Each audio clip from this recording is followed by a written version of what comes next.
পশ্চিমবঙ্গে নির্বাচনে কেন্দ্রীয় বাহিনীর নিরাপত্তা রয়েছে আঁটোসাঁটো।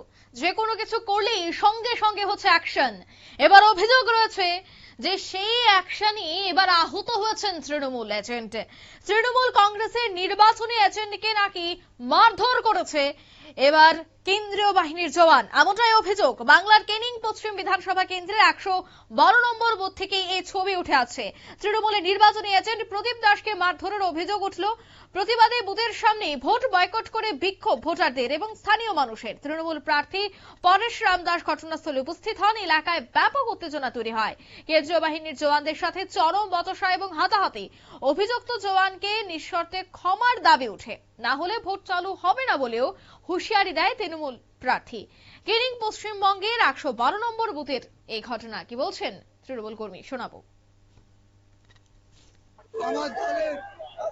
আমাদের দলের উপপ্রধান প্রদীপ দাস, ওই এখন আজকে এজেন্টও ছিল, তাকে আজকে গত পরশুদিন সিআরপিএফ আরপিএফ যারা আছে বাড়িতে এসে অত্যাচার করেছে, বউকে কিস্তি কামার দিয়েছে।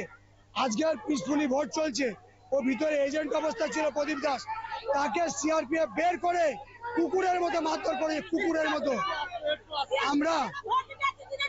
কুকুরের মতো মারধর করেছে এবং মারধর করে বলে কার কোন বাবা আছে পাঠা, আমরা মোদির বাচ্চা, মোদি আমাদের বলেছে আমরা বিজেপির হয়ে ভোট করব।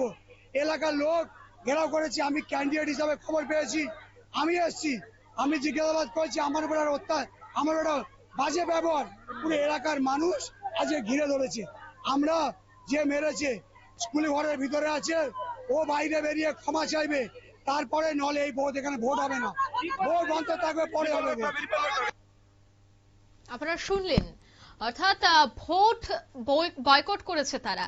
অভিযোগ রয়েছে যে এজেন্টকে মারধর করা হয়, তৃণমূলের এজেন্টকে মারধর করে কেন্দ্রীয় বাহিনীরা, আর তাতেই সেখানে মুহূর্তের মধ্যেই চাঞ্চল্য ছড়িয়ে পড়ে।